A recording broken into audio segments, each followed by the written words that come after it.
Hey, well, good morning or afternoon, depending upon where you are. This is Dr. Rod Ballard. Now, we're going to have some fun with this PowerPoint presentation. I wanted to see how far I could take artificial intelligence.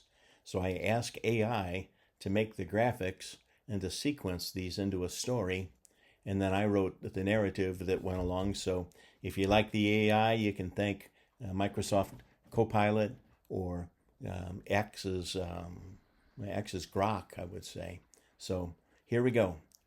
Welcome to the world of a budding entrepreneur and his quest to grow his business by attracting and serving consumers who would become his repeat customers. Sounds like the goal of just about every company, doesn't it? And while some kids open the proverbial lemonade stand on the corner, waving to passersby, this young fellow, who we'll call Little Britches, had a thing for ice cream, and he figured everybody else thought like him. So he whipped up some ice cream. He set up shop on the corner, not far from the lemonade stand, but closer to the highway. In fact, close enough to the very busy interstate that cars could slow down and they could buy ice cream without having to get out of their vehicle. Now that was it. A great product, great service, great location. And Little Britches waited and waited and waited. Not something he was given to. He began to worry that no one would slow down to buy his ice cream. Little Britches could see the people in their cars as they sped past, but nobody stopped. And things went from bad to worse with his ice cream product. He'd heard the saying, "Hope isn't a plan," before, and as his hope grew into despair, he was just sure that he'd succeed in this ice cream business. Darn it, anyway, by now he had soup instead of ice cream. What am I going to do, or what am I doing wrong, he wondered. Doesn't anybody like ice cream as much as I do? Come on, what's wrong with this picture? I'll pause there for a second, folks. Do you see anything wrong with this picture? Oh, yeah.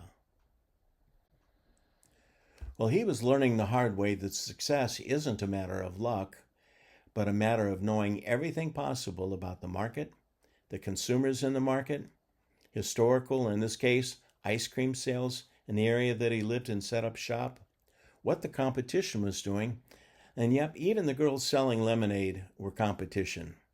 People seldom buy lemonade and ice cream at the same time. They just don't go together. And it's one or the other, either lemonade or ice cream. He just didn't know what he didn't know. So he picked up a college textbook called Marketing for Dummies. And he began to read and read. Now, he's a gifted speed reader, Ray, and I mean Little Britches, was through that book in no time. And the first thing he did was find himself a marketing toolbox. Strategic planning. Okay, this I get. Creative consistency. Why not? Channel integration. I'm not so sure about that, he thought. And performance measurement.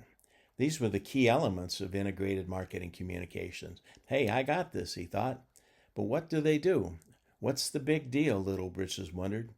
Everything has to work together like an amusement park, like Six Flags.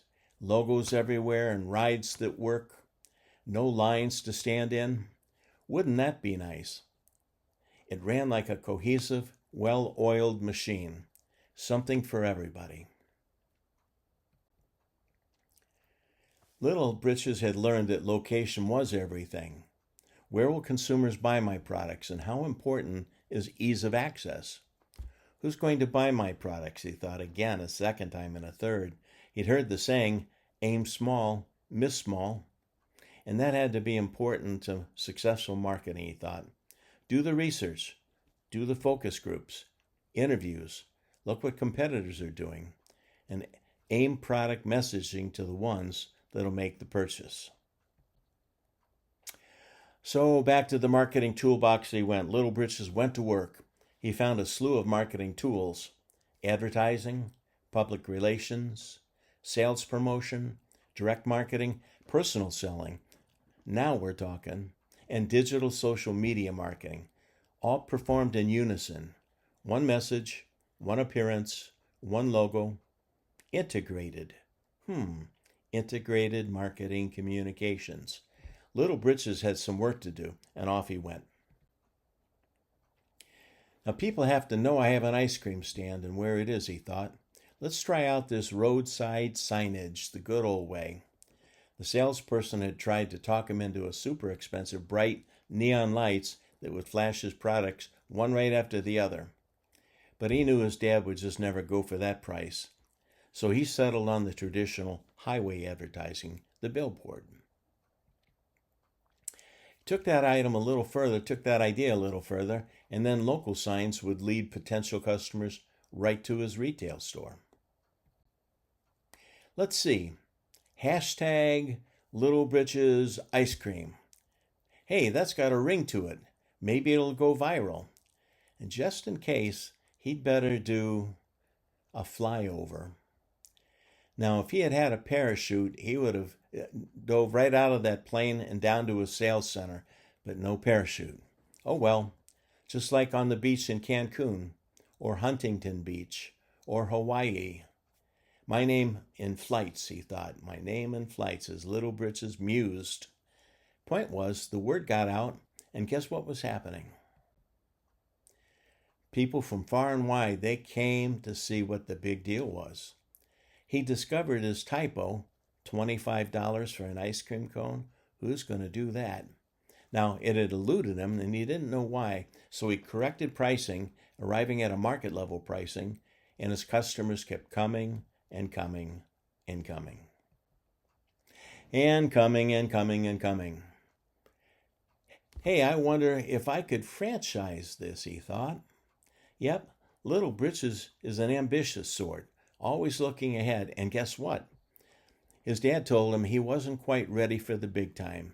He needed to do something else, and so his dad sent Little Britches to the local university, where Little Britches learned the P's and the Q's. Nope, not P's and Q's, the 4 P's of marketing. Well, he was close anyway. He was quick on the uptake and had some great marketing teachers. Did you catch that? Some great marketing teachers. And he discovered that, and soon he was a college graduate. Little Britches returned to what had taken him this far. And guess what?